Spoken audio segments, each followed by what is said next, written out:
1 Samuel 8, a partir do verso 1, diz: Tendo Samuel envelhecido, constituiu seus filhos por juízes sobre Israel.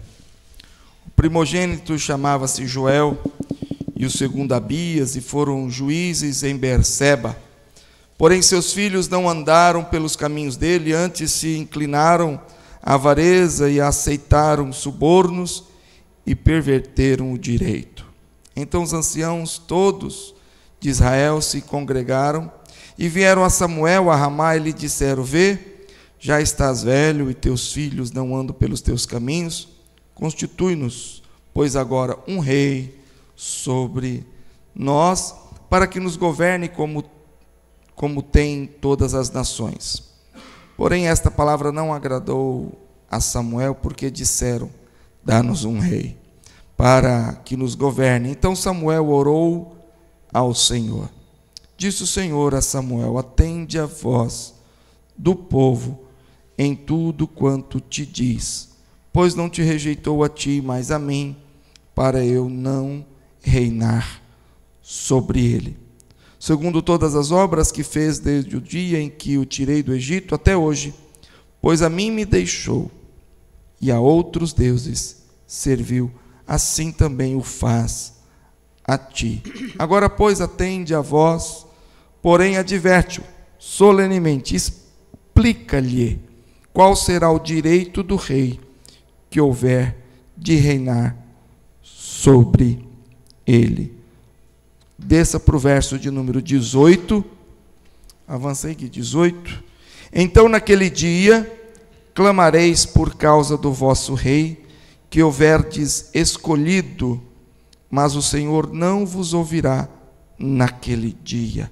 Porém o povo não atendeu à voz de Samuel e disse: Não, mas teremos um rei sobre nós, para que sejamos também como todas as nações. O nosso rei poderá governar-nos, sair adiante de nós e fazer as nossas guerras. Ouvindo, pois, Samuel todas as palavras do povo, as repetiu perante o Senhor. Então o Senhor disse a Samuel: Atende a sua voz, estabelece-lhe um rei. Samuel disse aos filhos de Israel: Volte, cada um para a sua cidade. Muito bom. Orar com Deus. Esse texto nosso hoje fala também de oração. Oração quando o povo estava numa situação ruim de liderança. Nós temos aqui no primeiro verso: Tendo Samuel envelhecido, constituiu os seus filhos por juízes sobre Israel. Israel teve sua liderança com o tempo sendo mudado estrategicamente por Deus. Começou chamando alguns homens lá atrás, a começar por Abraão, líder de família, líder de clã, líder de tribos. E aí esse povo cresceu e chegou ao Egito com Jacó e seus filhos, especialmente José. E na saída do Egito, após 400 anos, sai com a liderança de Moisés. Esse povo se estabelece na terra prometida, ali em Canaã, e no Israel de Deus. E aí Deus começa então a trazer, depois de Josué, lideranças que são chamadas de juízes, homens que Deus traz para governar, liderar. A pessoa do juiz era considerada santa e sagrada, de modo que consultá-lo era o mesmo que consultar a Deus. Era o representante santo de Deus, vamos dizer assim, e o representante jurídico também, governamental, político, deste povo. Então ele assumia só não a função sacerdotal. Samuel foi um caso à parte, por ele acumulava, era sacerdote e juiz. Sacerdote e juiz. Além dos juízes supremos, havia os anciãos da cidade. Cada cidade do país tinha os seus anciãos, que constituíam um tribunal de justiça para ajudar indivíduos de mais idade ou chefes de família também. Depois do cativeiro, Esdras nomeou 2 classes de justiça, contudo, os casos mais difíceis, os casos eram levados ao sacerdote, que também às vezes ajudava. E aí, com esse grupo de anciãos, que depois veio ser designado sinédrio, esse grupo que auxilia os juízes neste governo. Muito bem. Nesse texto nos fala então desse período de transição, onde estava se encerrando o período dos juízes, na figura de Samuel. Ele envelhecendo, precisando dar um descanso, e ele nomeia seus filhos para isto. A gente não tem informação se esses filhos foram preparados para isso. Alguns comentaristas dizem algo que nós pais podemos sofrer. Você é daquele pai, daquela mãe, que sai para trabalhar, trabalha, se orgulha de tanto trabalhar, trazer dinheiro para casa, só que você não educa, não tem tempo para viver com seus filhos. Alguém já viveu isso?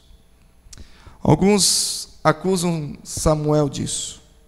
Sacerdote, juiz, o tempo todo trabalhando, cuidando dos outros, e vacilou em casa. E vacilou com os seus. E aí, talvez ele, nessa santa inocência de pai, que puxa a sardinha para suas crias, os meus meninos são nota 10. Os meus meninos são maravilhosos. Os dos outros não prestam, mas os meus são bons. Os meus, minha cria é santa. Talvez o santo Samuel estava neste engano e escolheu os seus filhos para dar seguimento a este juizado do povo. Então segue o texto. O primogênito chamava-se Joel, e o segundo Abias, e foram juízes em Berseba. Porém, verso 3, seus filhos não andaram pelos caminhos dele, seu pai Samuel. Não andaram. Antes se inclinaram à avareza e aceitaram subornos e perverteram o direito. Nossa advogada e nosso povo do direito, perverter o direito. Vê se eu estou certo, tá? Me corrige. Perverter o direito é inverter. Aquele que teria o direito de receber, talvez, um benefício, ser dito como justo, e perverter o direito é usar a lei, usar os meios legais e tornar esse que era justo em acusado, em culpado. Entendi? Seria assim, perverter o que era direito. Eu tinha esse direito, agora não tenho mais. Perverteu, trocou o que era de direito para o que era para ser justo, tornou-se injusto. Então esses anciãos da cidade se congregaram e vieram a Samuel, a Ramá, verso 5, e lhe disseram: Samuel, vê, você já está de idade avançada, e os teus filhos não andam pelos teus caminhos. Reconheceram que Samuel era homem de Deus, mas os seus filhos não. A esse povo pede então: constitui-nos, pois, agora um rei sobre nós, para que nos governe, como tem todas as nações vizinhas. Esse texto é interessante. O ponto central desta narrativa está nos versos 5, 6 e 7, que segue o texto. Porém, estas palavras não agradaram a Samuel, quando disseram: dá-nos um rei para que nos governe. Então Samuel orou ao Senhor. Talvez, se a gente se perguntar, não agradou, mas não gostou por quê? Talvez porque viram que o filho realmente, os filhos, não corresponderam. E aí vai a angústia do pai, né? É verdade. Que situação. Gostaria que meus filhos cuidassem das coisas de Deus. Tentei, mas não tive sucesso. Com certeza o coração de pai fere numa hora dessa, quando cai na real de que não deu certo. Porém, na angústia, Samuel faz o que é correto, apesar de um erro de pai, mas não erra como profeta, sacerdote, juiz. Então Samuel orou ao Senhor, provavelmente com muitas lágrimas, vai diante do Senhor. Talvez Samuel não tenha gostado, não somente por uma questão paterna, mas por entender que aquilo ali não ia dar bem. Disse o Senhor a Samuel: atende a voz do teu povo em tudo quanto te diz. Verso 7. Pois não te rejeitou a ti, mas a mim, para eu não reinar sobre eles. E aqui, quando eu pulei o texto e já fui direto para o 18, então desse texto aqui em diante começa Deus dizer para Samuel, e Samuel transmitir ao povo por que este pedido não foi bom. Porque o rei, quando é instituído, ele começa agora a exigir do povo. No sistema de juízes, o povo está livre, produz, não tem que pagar imposto para ninguém, não tem exército propriamente dito armado. E se esse povo lutou, é o povo que luta. É o povo que guerreia, não é quem guerreou contra Jericó. O povo que entrou. Não era o exército de Israel, é todo o povo. Correto? E aqui nós temos uma mudança. Agora tem um exército convocado. O filho sai da casa dos pais e são retirados do seu lar para agora trabalhar no exército, vestir uma armadura, ser treinados. E aqui o texto segue: o palácio precisa agora de um rei, e esse rei precisa de roupas, vai precisar de costureiras. Esse rei precisa se alimentar com boas comidas, precisa de cozinheiras.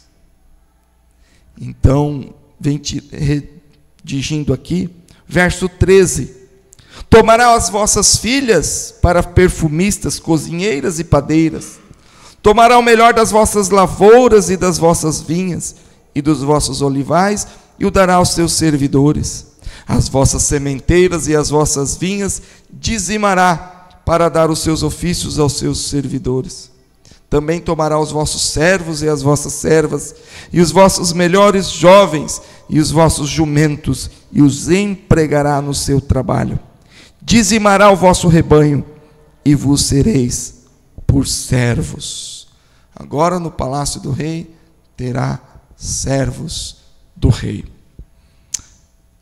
Deus explicou isso para o povo. Vai acontecer essas coisas. Mas esse povo não entendeu. Verso 18. Então naquele dia clamareis por causa do vosso rei que houverdes escolhidos, mas o Senhor não vos ouvirá naquele dia. Porém o povo não entendeu. A voz de Samuel disse: não, mas teremos um rei sobre nós. Insistiu: nós queremos um rei. Nós queremos um rei. Esse foi o clamor, esse foi o pedido. E aqui o nosso primeiro ponto de reflexão. Cuidado com a oração que faz. Será que você já pediu uma oração, insistiu com Deus e entrou numa briga com Deus? Deus diz não, você diz sim, ou você diz não e Deus diz sim, e você percebe que não é bem isso, ou talvez nem perceba. Romanos 8:26 diz que não sabemos orar como convém. Não sabemos orar por vários motivos.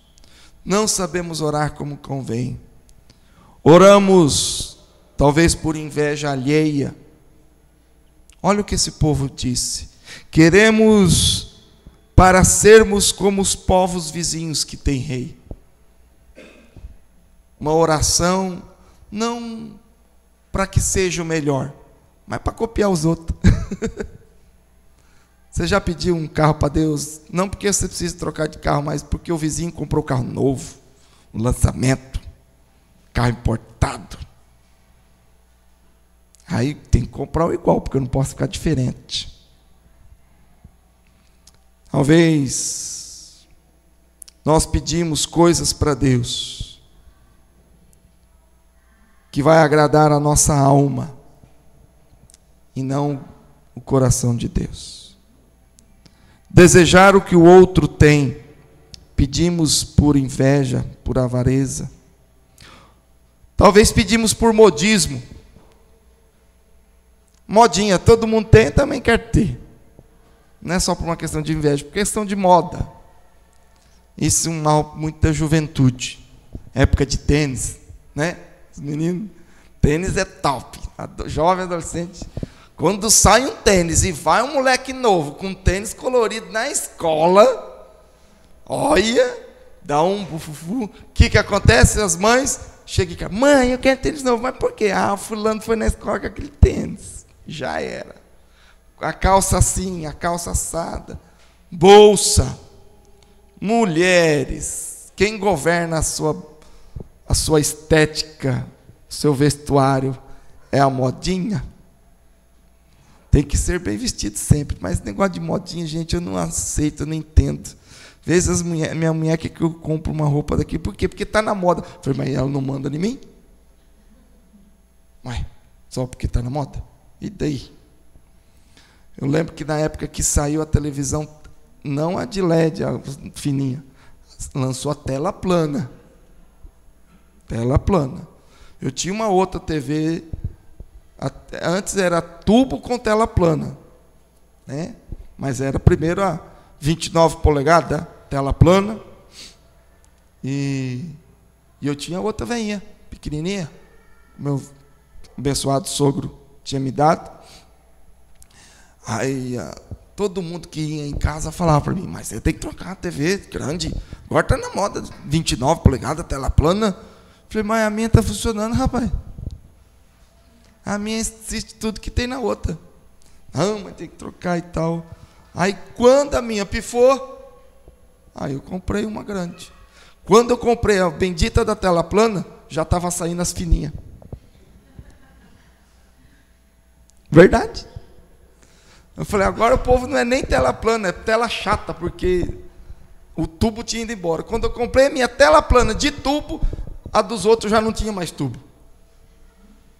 Já estava no fim da moda, já estava quase ultrapassado. E aquilo ali é interessante, né? Você compra, não, mas agora a TV tem que ser 4K. Você nem sabe para que é isso. 4 caramba, né? Você não sabe o que é isso. Para quê? A gente entra no consumismo e vai pedindo coisas para Deus. Isso no aspecto material ou objeto. Às vezes nós pedimos coisas a Deus por falta de conhecimento. Nós não sabemos o que é melhor, o que é para pedir. E a gente pede, talvez, por inocência, mas às vezes por ignorância, por não conhecer a vontade de Deus. E conhecer a vontade de Deus é ouvir a voz de Deus. A sua oração é só falada ou é escutada também? Oração é conversa, é diálogo. Ou a sua oração é monólogo? Pastor, mas como que faz isso? Ué, oração é diálogo. Aí eu te pergunto, você conversa, fala com Deus, você fecha a boca e vai embora e deixa ele, peraí, eu quero falar. Aí quando Deus quer falar, aí você vira as costas e vai embora. Ou dorme. Oração é diálogo. Ah, pastor, mas eu nunca ouvi a voz de Deus assim, não, conversando, bate-papo. Fica tranquilo, que nem eu. Mas a gente tem que fazer essa meditação, essa reflexão entre oração, palavra e você ora, clama, mas passa a sua oração no crivo da palavra de Deus. E aí você vai ouvir a Deus. Quer ouvir a Deus? Leia a palavra. Então nós pecamos nas nossas orações, nós não oramos direito e erramos nas nossas orações, porque oramos com inveja, com modismos, com comodismos. Oramos porque nós às vezes não queremos fazer. Oramos por falta de conhecimento, de sabedoria e por falta de conhecer a palavra de Deus. Oramos, mas não sabemos orar como convém. O Senhor Jesus nos deixou a oração dominical, né?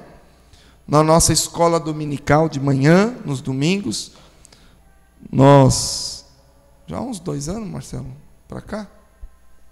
Uns 2 anos para cá, nós começamos a encerrar a escola dominical com a oração do Pai Nosso, que eu acredito ser bom, principalmente para ensino das crianças. Ensinar a orar, conhecer a oração, faz bem muito mais para o coraçãozinho delas do que talvez para os adultos, mas nós estamos aqui numa escola e precisamos ensinar. E na oração dominical, Pai nosso que estás no céu, seja feita a vontade de Deus. Mas eu estou orando, eu estou pedindo, e na própria oração eu já peço que a vontade seja dele. Então, na própria oração que Jesus nos ensinou, ele está dizendo, você está me pedindo, mas quem manda sou eu. A sua oração é boa, mas a resposta certa é do Senhor. No verso 17, dizimará o vosso rebanho, e vós lhe sereis por servo. No verso 19, porém o povo não entendeu a voz de Samuel e disse, não, mas teremos um rei sobre nós. Verso 20, para que sejamos também como todas as nações, o nosso rei poderá governar-nos, sair adiante de nós e fazer as nossas guerras. Essa oração de pedir um rei, ela tem um lado positivo e um lado negativo. O lado positivo é que, nos termos técnicos, ela não está errada. Pedir um rei já estava prescrito como uma possibilidade. Vamos ler aqui o texto de Deuteronômio 17. Deixa o marcador de Bíblia aí em Samuel e volta a sua Bíblia para o começo. Gênesis, Êxodo, Levítico, Deuteronômio, capítulo 17, verso 14 e 15. Já que falar de juízes é falar de lei, então vê a lei de Moisés, o que dizia a respeito de ter um rei ou não. Deuteronômio 17:14 diz: quando entrares na terra que te dá o Senhor teu Deus, e a possuíres, e nela habitares, e disseres: estabelecerei sobre mim um rei, como todas as nações que se acham em redor de mim, estabelecerás com efeito sobre ti como rei, aquele que o Senhor teu Deus escolher. Homem estranho, que não seja dentre os teus irmãos, não estabelecerás sobre ti, e sim um dentre eles. Amém? Estava aí, previsto por Moisés, a possibilidade de ser escolhido um rei quando entrares na terra.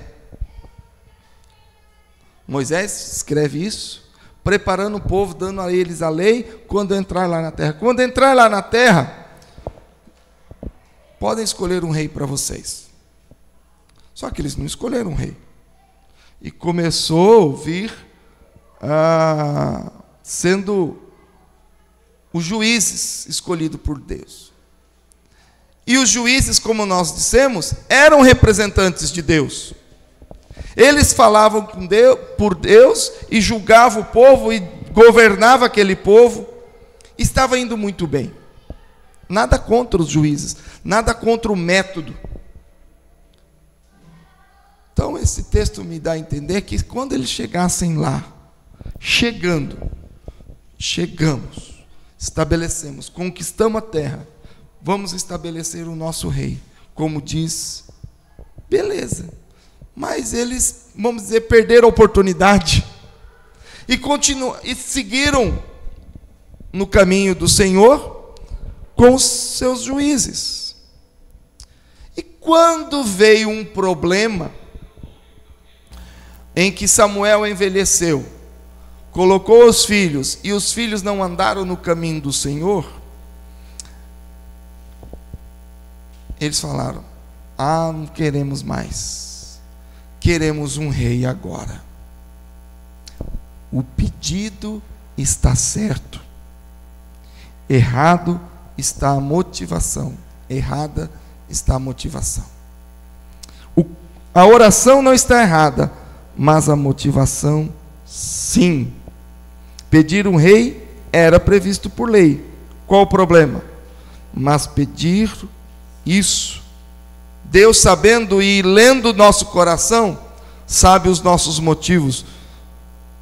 E quando o texto fala para nós, no verso de número 7 do nosso texto de Samuel, diz: atende a voz do povo em tudo quanto diz, pois não te rejeitou, mas a mim, para eu não reinar sobre eles. Deus percebeu, e lendo o coração do povo, de que esse pedido estava dizendo: vamos aproveitar a deixa da lei, que pede um rei, e vamos pedir. Porém, a motivação estava dizendo assim: nós não queremos ser governados por Deus, pelo juiz. Nós queremos ser governados pelo rei. Por Deus, não. O rei que vai nos governar, Deus não. Por isso Deus falou para Samuel: eles não rejeitaram você, não rejeitaram só os seus filhos, rejeitaram a mim. Irmãos, primeiro ensinamento que isso dá: Deus lê os intentos do nosso coração. Eles fizeram o que hoje a política se chama de politicamente correto. Pediram o que é certo. O povo fala aí tanto, né? Feminismo, direito disso, direito daquilo. Será que é o direito que eles estão querendo mesmo? Será que eles estão querendo proteger os pobres? Se Deus vier para pôr a mão e saber o intento do coração. O que esse povo está querendo? Em usar a lei. E aqui eles usaram a lei, mas o coração pedia outra coisa. Eles queriam ser independentes de Deus. Não foi só a inveja da grama do vizinho, mas sim a intenção de fugir de Deus. E fugir de Deus, a gente já conhece alguns personagens que tentaram se afastar do Senhor e não deram certo. Às vezes pedimos coisas certas, mas com as intenções erradas. Você já viu algum jovem pedir: eu quero me casar, mas na verdade só quer fugir de casa, porque não aguenta mais aquele pai ofensivo, violento, uma mãe omissa? Eu quero ser policial. Eu quero. Pai Deus, eu estou orando, pedindo, morro de vontade de ser policial, Senhor, me ajuda. Mas na verdade ele é um violento, está doido para pegar a revólver e sair matando qualquer um. Ele gosta de arma, ele não gosta de fazer justiça. Talvez ele goste até mais da violência do que da arma, do que do sistema militar. Quero ser pastor. Eu quero ser pastor, pedido bonito. Que gostoso. Por quê? Porque eu vou mandar nesses crentes tudinho agora. Coitado, nessa não. Eu quero ter filhos. Que bonito, que pedido nobre. Por quê? Para matar a minha solidão. Não aguento mais ficar sozinho. Né? Você quer ter filho para matar a solidão.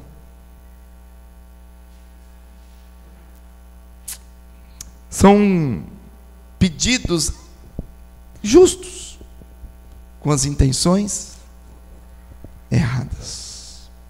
O que queremos ou fazemos para satisfazer nosso desejo e não obedecer à vontade de Deus. O que Deus quer para a tua vida?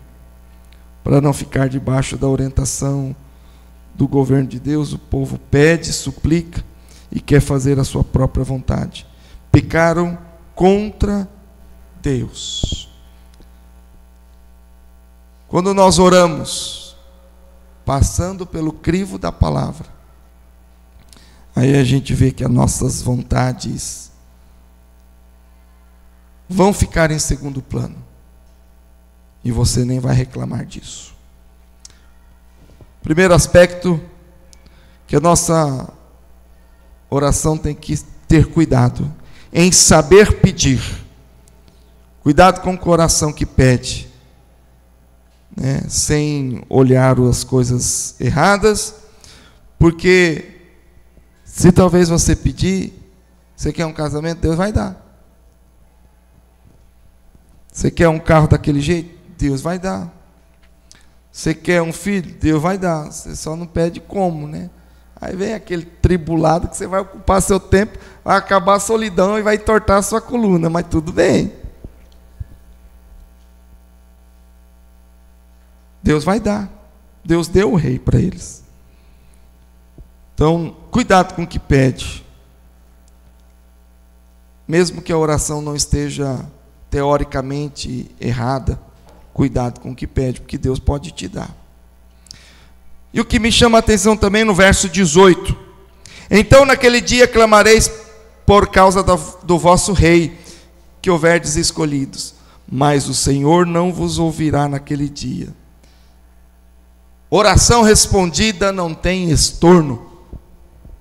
Oração respondida não tem estorno. Deus, o irmão pediu, Deus deu.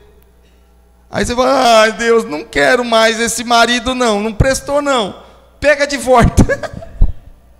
Tem jeito? Tem jeito.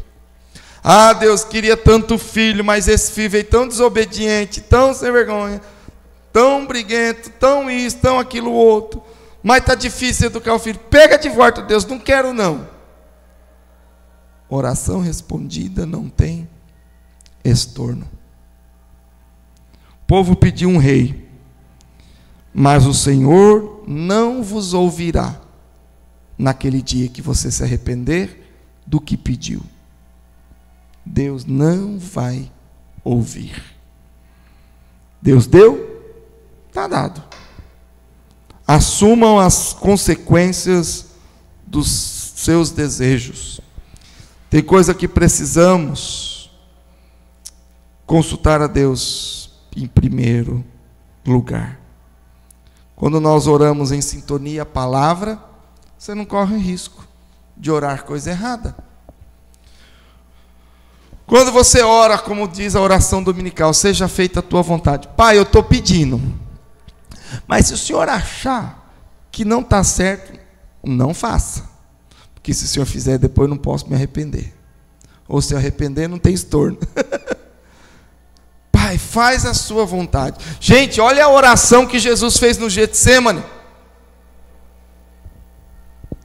Pai, nós temos uma cruz aí pela frente.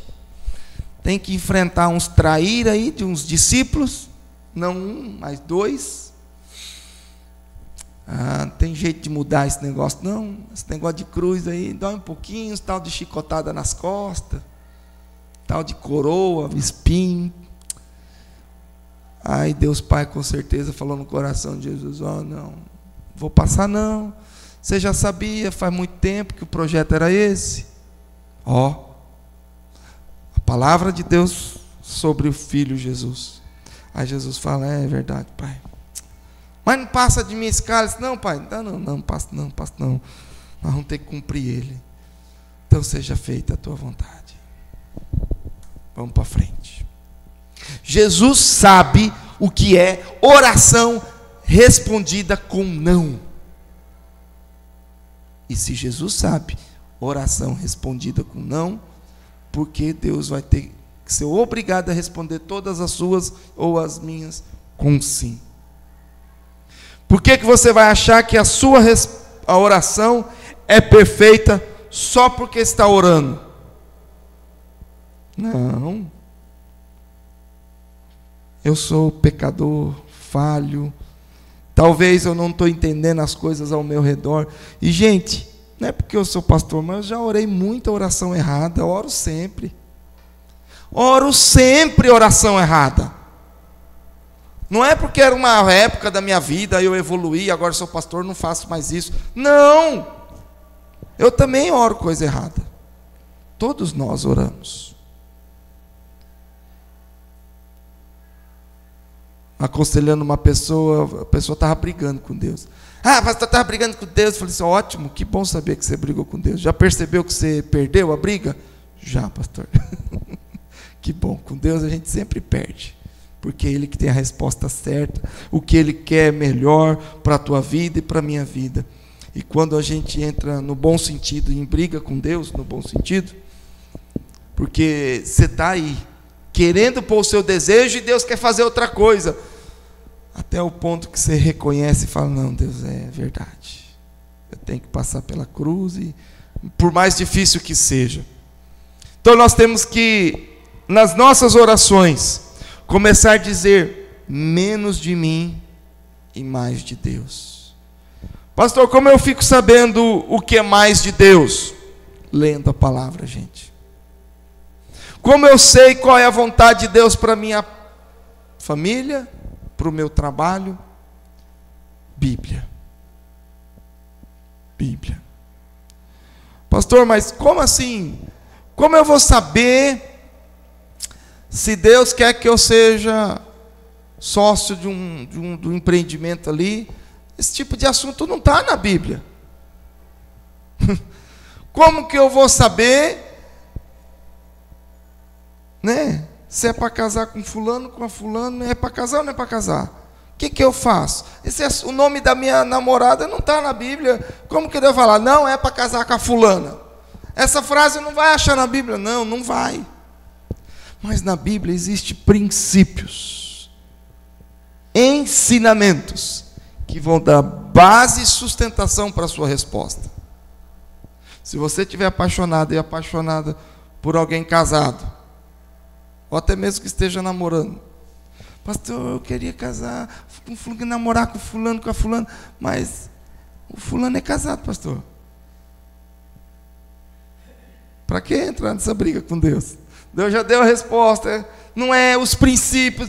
Não adianta insistir nesse desejo que está errado. Tem um princípio bíblico que diz que isso não deve acontecer. Fuja dessa encrenca. Então são princípios. Princípios de dar mais valor ao dinheiro do que à família. Amar mais a mamon.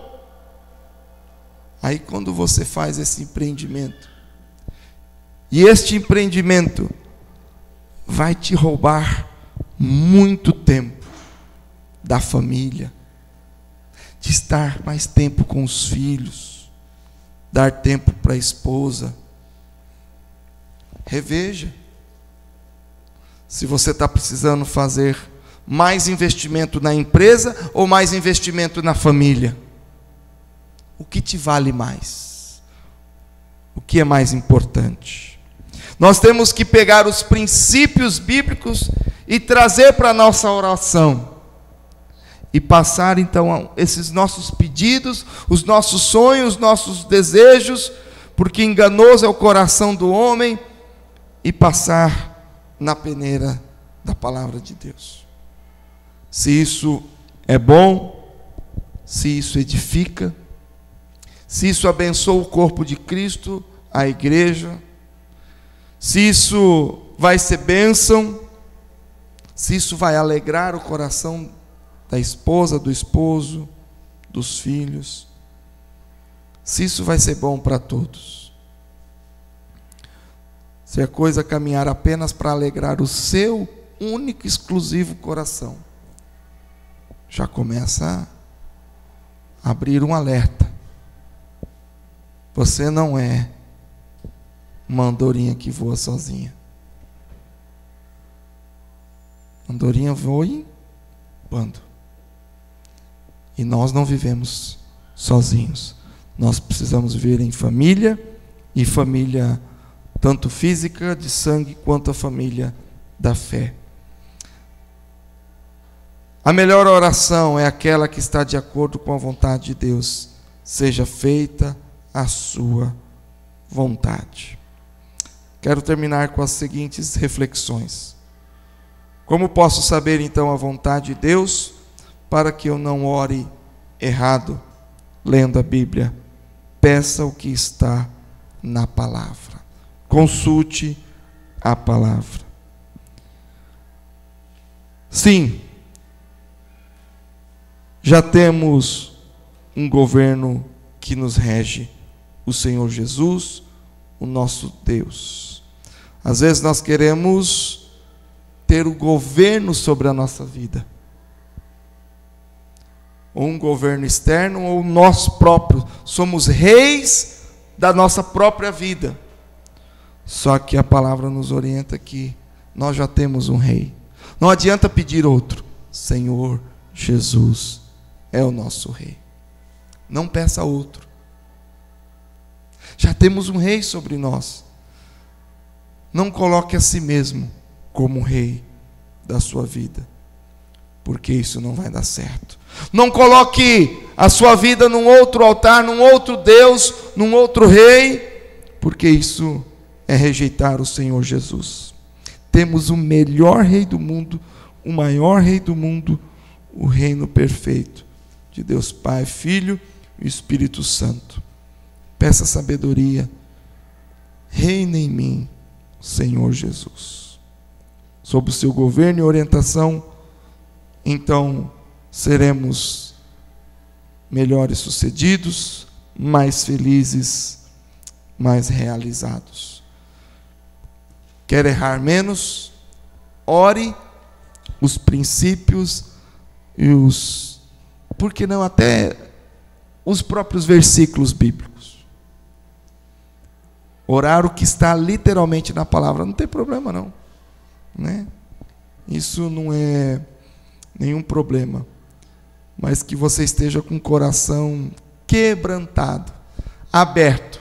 Pai, eu estou te pedindo, se o Senhor fizer, um beijo, vou ficar bem. Mas se o Senhor não fizer também, eu vou ficar bem. Vou brigar com o Senhor não, porque eu sei que o que o Senhor fizer vai ser o melhor para a minha vida, para a minha empresa, para o meu trabalho, para a minha casa. Pai, e assim você ora. Como você tem orado? De uma maneira egoísta, de uma maneira invejosa, de uma maneira de moda, de uma maneira acomodada. Mas nós devemos orar preocupados em orar conforme a vontade do Senhor. Amém? de acordo com os princípios de Deus. Glória ao Senhor.